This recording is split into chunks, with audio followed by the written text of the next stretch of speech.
We're back to hunting daylight zones again today for red deer here on Cuatro Colinas, and I got to thinking about why I've kind of continued to make red deer grind content, because in the past, for things like the red fox grind or the musk deer grind, I kind of made a couple of videos and then pretty much decided to stop doing the content because I felt as though it would get repetitive until a diamond of those species would pop up. But I guess when it comes specifically to a great one, my hope is that we could capture, like, the initial spotting of the animal and the reaction and all that. And the odds are still that it would be basically while I'm not recording. Because I do a lot of runs and I'll either be listening to music or watching some YouTube video to where recording all the time wouldn't really help. Because I wouldn't be able to use that footage anyway, but I want to continue making content, whether it's streams or videos, and just keep doing this, hopefully, until that great one pops up. Because I mean, we had it with the whitetail back on late, and it was just such a cool moment to actually get to see it for the first time while I was recording. And that's my ultimate hope for this, but I was looking at kind of some of the screenshots of great ones that have been found, and anybody that has screenshot the animal while it was alive, I've kind of noticed that it's not ever been in herds. So I'm curious, to those of you that have gotten a great one, has anyone shot one that's actually in a herd with other red deer? We know whitetail do it, but I'm curious as to if red deer do it. So today we're going to focus a little bit more on the areas where it's kind of like solo stags, and just kind of see if that makes any difference. And kind of speaking of solo stags, this particular lake hasn't spawned a stag for me in, I don't know, 10 plus runs. It's the Tornado Lake, which is one of the spots that we have shot a diamond during this grind.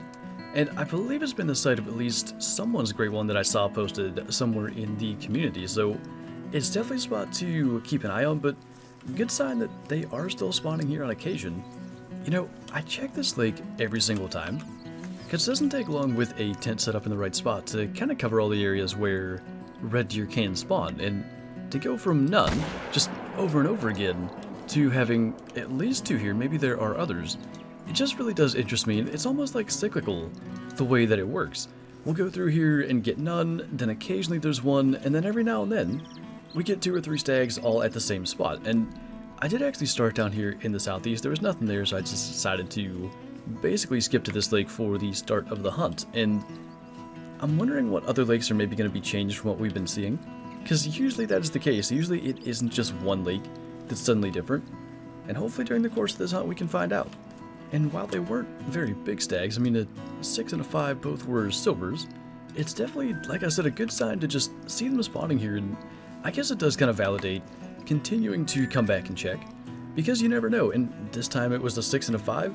It could very well be a great one in one of these future runs, and that's why I don't like leaving any one of those spots out. I guess, like, something that I really want to avoid is potentially having a great one spawn, and then, you know, doing days or weeks worth of runs and just not checking a spot where it might be. So I try to be thorough, and in this case it definitely helped us get a couple more. I've seen it posted around the community that, like, this rack level 7, when you see it side on, it can have like a little bit of a great one look, and it is, I'd say it's a little taller, but it's pretty similar to that rack. And every time I see it, I always have just a little bit of hope that maybe that's going to be the one. But actually we have another stag at this lake. It's kind of right by this tripod, and again, a spot that hasn't been all that consistent in spawning stags. Now, a lot of times as I run around, they'll be hidden in the trees. A lot of times the smaller stags can hide quite well. I don't see any this time, which kind of is unsurprising considering we have at least 2 here. But once we get over to claim that, it should be right here by the tent, and it should be quite a quick process. Although I guess probably as good a time now to make the shot as any time. We could go over there, but it would just make for a more difficult shot, and I don't know where he's trying to go. Guess to right there. And we did discover the zone already by picking up his track, so not worried about double spotting him to get the zone to pop up. We already have that, and we can go ahead and drop him there, and it should be pretty quick to fast travel and get him. We have a lot of setups that are kind of meant to work like that as well. I thought this guy was uneven. This is one of my favorite racks with this tie that comes off kind of the main beam in the center there. Just kind of wish it could be a little more special than a small gold. But anyway, a lot of our setups are meant to kind of spawn on top of one red deer zone, and then in the process of going around the lake and hoping to claim red deer from another one, kind of the first red deer should spawn in, and make it easier to get those shots rather than being, say, the tent like down on that side and taking 2 kind of longer shots. So it works out. It's just with these lakes in particular, it's a lot less consistent where the red deer spawn. So it worked out good in that instance that the stag kind of was by the tent. So far, there's been kind of consistency in the inconsistency of where red deer spawn. It's been a bunch of basically level 6s just about everywhere we go. But, I mean, again, we'll go ahead and try to make our shots and bring them down quickly. This is another spot where for a long time, we really weren't getting any red deer, or maybe we'd get one in a spot that was kind of tough to get to. And we'll take a look at where that spot is as we're kind of moving around, because I used to have my tent kind of roughly where we are now, and I was getting a red deer stag that would spawn basically right up in here and drink. They've stopped doing that, and I mean, it was only ever one red deer, so I didn't delete the zone. There were never enough red deer stags to delete it. But then I kind of left my tent where it was, and then they started spawning up in this area and made it difficult to see them. Now, I don't see any in this instance, which is probably a good thing. It's not a fun place to try to get them, so if they stay kind of where they are now, that would be ideal. Pretty good timing on the stag's part as well. Just kind of turned for us to hopefully allow for a heart shot. So we can go ahead and claim both of these, and it is definitely nice to kind of avoid having the track. And I know a lot of people's grinds are using a larger weapon than the M1. I see the 303 quite a bit, and sometimes even some of the larger calibers than that. I like to kind of go with the approach of using the weapon that I'm going to potentially take diamonds with, kind of to do the grind, because then I know what shots are going to work and what shots aren't. But when you can get those hard shots or neck shots, brain shots, just the insta drops, using a smaller caliber weapon like the M1, it still allows for those super fast follow-ups to get a bunch of deer, and if you can avoid tracking, it really speeds things up. So another level 6 stag down. This tends to be the case, it seems like, when we do a lot of these hunts. It just starts with a bunch of silvers, and then somewhere in here, somewhere maybe that we don't expect, or a lot of times is later in the hunt, some of the bigger ones start to show. But I think this is going to be our second to last lake that kind of requires some effort on finding the deer. I don't know that I knew there was a hind drinking in this area, but that could be new. And I think, unfortunately, that is the stag for this area, as apparently Rascal was going for a swim there, but tough to sometimes make those hard shots. I'll generally somewhat attempt it, but not get too caught up in like spending the time to really line it up, because a lot of times they just don't end up landing when they are quartering like that. But good to know, actually, because I had picked up a track on my way through, just of course that 180 to 210 estimate, but that was in fact the stag that left the track. Admittedly, I don't actually really tend to look at where these shots impact. Kind of just pick them up and go, and maybe a little lower there would have been good. I kind of see where, you know, that 30-06 round is barely making it in far enough to get the heart, but I think it potentially could. So yeah, that might be kind of something to kind of work towards. Generally, like I said, I'm just sort of taking the shots and hoping for the best. It might be good to work on that a little bit more. And one of the most consistent lakes that I've had, and generally one that spawns better than a couple of 6s, seems to have 2 stags as normal, but a little smaller than I would kind of expect. So there's a little bit of difficulty, I think, in trying to get them both. We need to not shoot that hind in the head, which I think we would have had we taken that shot when I wanted to. So maybe the move is going to be to try to brain shot that one. We still hit the hind. I actually have no idea how. I'm gonna say we at least came close to saving that. We definitely got that guy in the vitals. That one, unfortunately, we did not. So we'll try to save him with a kind of follow-up as he's trotting around and going swimming. Still not good enough to bring him down. Now 2 shots will eventually, but I wanted to get vital or something to speed it up, and now he's going to kind of sprint. So one more hit to kind of help us out. And not really the way that was meant to go, but it's always hitting those hinds that throws things off. And by the way, that hind is, I guess, stuck here, so just for the sake of knowing where we hit her, I figure we'll drop her. It's not going to hurt the hunting pressure. Okay. I felt like we were shooting past the hind, and we very clearly were. I don't have a clue, like, what part of his hitbox is over there. I feel better about the fact that, you know, we took that shot and didn't just, I don't know, see the situation improperly. But I don't tend to see animals getting stuck here. That's a little bit odd. Now, one is laying right there. I would assume that's the stag that we hit better. We should have to do a little tracking, which hopefully Rascal can help us out with, but yeah, that one we hit just fine.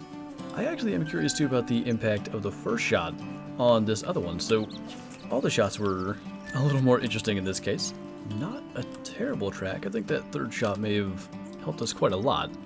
Man, we were just a little too far left from insta-dropping them and a little too high to just get along and be all fine. So figures it would be one of those shots that just barely kind of misses getting anything good, but at least he didn't go too far. I would say pretty well staying within the theme of today's hunt. We've got another red stag in a spot that I wouldn't exactly expect to see one. A little indecisive about which way to stand the drink apparently, but hopefully that's going to be a vital hit. It's a weird thing, like right when they start to kind of begin their drink animation, a lot of times for some reason those shots don't end up in the vitals, so I think we kind of lucked out there. And if there is kind of one positive from this one over the rest, this is the bigger rack level 6, although maybe not the biggest rack. It's still about 10 shy of gold. I'm not sure if there's maybe something missing from that one, but if I'm counting correctly, there are basically 3 more spots that kind of only spawn stags individually, so not a lot of opportunities left for hopefully something better than, I think we've had maybe 1-7 and no max weight SM1s just yet, but this has been another lake that tends to spawn some good ones, so fingers crossed for something a little better, or just another level 5, and actually about as small as the 5s get. At least we're not going to have to track them, and I have had, I know, quite a few times in the past, like right over in this corner. Oh yeah, there are some red deer back in there, just kind of in the brush, so kind of a good thing that we had the 5, because a lot of times they're not that far back. And I don't know that I even would have noticed they were over there. We might have just moved to the next lake, if not for the 5, so one additional respawn, and it was a 6. I mean, again, kind of just par for the course in this hunt, but always nice to get those bonuses. Is that... no, that's a different stag too. So as we go over to claim level 6, there should be another, you know, lower weight SM1 spawning in back behind us, which again still is a potential bonus respawn stag, so we'll try to get him. I believe that's our guy, and predictably, just a level 6. It's not too often you get the 180 to 210 level 7s. That'll happen on occasion. You know, I feel like a lot of these grinds, whether it's Diamond or Great One grinds, kind of teach me different things about the game, whether it's information about how the animals work, especially the Great One Whitetail grind. A lot of that was learning just even how to set up a grind, or even to Red Fox making particular shots with particular weapons, and this grind has taught me quite a few things as it turns out. You know, one of the more interesting things that I found out during the course of this grind is that there was a different red deer rack that I wasn't aware existed. So there's 2 that look a lot like this one, and this is the smaller variation at 211 to 257, and I know we would have some of these in the lodge because we have some 250 scoring red deer that look like this. I just had no idea they weren't the basically biggest rack. It's very, very similar, and I will show the difference. It's basically down to the split brow tines at the front there. You can really tell like what is what as far as those racks. So I would like to go for harsh shot. I really like to try to drop these animals, especially for the montage. I mean, this month is going to be basically all red deer, so the more drop shots, the cooler I think that would look, but in that case, there were some hides in the way, and of course, we are trying to be efficient as far as moving around and taking our shots, so even when it comes to a level 9, we're trying to get them down quickly, and might as well go ahead and hit this level 6 as well, just to get our respawn. And I kept on saying, with what ultimately ended up being a bunch of our big rack diamond red deer, that rack could troll. It can't, but this one actually can, and with a max estimate of 257, it very well could. It is always nice when they make it though. He looks kinda narrow, but generally speaking I think these guys do make diamond, and this guy does just barely at 251.8. I forget the score of our small rack diamond, but it's not much smaller than that, if any. You know what's interesting? You can very clearly see this brow tine's a lot thicker. And like I said, there's the split in this brow tine. That is what is like the most obvious sign of a smaller rack diamond red deer. I'm looking at this. All of it is a little bit different. I think there may be multiple variations then of the like smaller big rack. I don't know what to call it. This rack diamond red deer, because these splits are bigger on this side. I don't know if these are. It's hard to tell at the angle, and of course the entire rack doesn't fit in the screen very well. That's really interesting, and I'm sure I'm one of the last to find out that that's kind of how this works, but yeah, like I said, we probably have some of these in the trophy lodge anyway, but I believe diamond number 8 for our grind, and that does put us past the point from the whitetail Great One grind. We shot about 1,650 whitetail. We've passed that with red deer. I'm thinking we're in the 1,850 range right now, and I think it was only 7 diamond whitetail, so hopefully that Great One red deer is just around the corner. Whether it's learning about individual racks that I didn't even know existed in this game, or learning how to sort of make some of those longer heart shots. A lot of you guys may remember that it's elk and red deer specifically that I've always struggled to get those frontal heart shots on. I feel like this grind I've really started to kind of understand where to place those shots, and even on that one, I don't know how far it was, we'll see here in just a moment, but it was a walking shot and just kind of no hesitation making the shot, and it's due to however many stags we are into this grind at this point, just over and over trying to maximize efficiency and make those drop shots rather than have to go and track the animal. But at 209 meters, just right into the bottom of the heart there, and another silver level 6. This guy may have been a gold if his left side matches right anyway. And finally, we see a decent set of antlers on a red deer, minus that diamond that of course was from, I think, maybe 2 runs prior to this. We haven't even seen a max weight estimate, but a nice mythical there. And actually hit a broadside hard shot just to go along with what I was just talking about. Those are shots that I'm definitely not as consistent with, but I think I'm kind of starting to even pick that up a little more as we just keep on doing this. But it is nice regardless just to see, you know, the larger racks, the max weight estimate, and a 226 mythical. This is one of my favorite racks. A lot of it matches the legacy diamond rack, like these big curling brow tines. Even the diamonds don't have anything even remotely close to that, and I wish maybe that was a, I guess, 4th diamond rack, one that had brow tines that kind of matched that one. But anyway, we are going to be on to our last spot for today, as this spot seems to only have the one, although the best one of the hunt thus far. So this little lake right in here, it isn't super consistent, but it tends to have at least 1 red deer stag, so hopefully that'll be the case today. I don't know if that guy's running from wolves. I mean, he was full on sprinting out there at like 350 meters.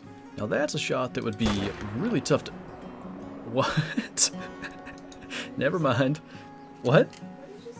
I was about to say that'd be a shot that'd be tough to make 350 meters trotting and dropped him. What is that wolf doing? Oh my god, they're all doing it. I think they're stuck trying to howl. They're aggressive, running at me with their heads up in the air.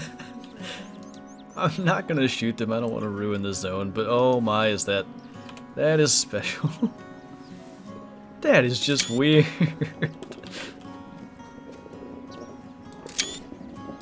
I don't know if any are very big. In theory, I need to... Literally every single one of them. I need to claim that red deer and get out of here, because I want to know where we hit it. Oh, now they're back. Once they hit me, did they go back to normal? Goodness gracious. Alright. Get this red stag and get out of here. Just a lower neck 350 meter shot, no big deal. And before we die, we're gonna go back to the trophy lodge and take a look at our diamond. Quite the interesting ending we had there. Everything from a bizarre 350 meter trotting shot to the wolves doing whatever that was. And it's interesting to see this kind of uneven red deer rack. Now, they are both like a smaller variation because they've got the split brows, which you can see there.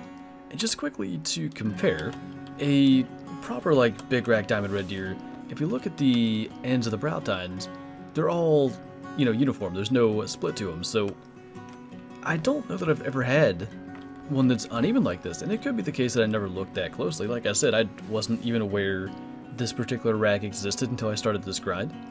But it is nice to know there actually are more diamond red deer rack variations than I was aware of. And there must be at least, you know, a slight variation, kind of like a fifth one, because this one is sort of mismatched in a way. But anyway, I think that is going to do it for this video, so thank you guys for watching, and I'll see you next time.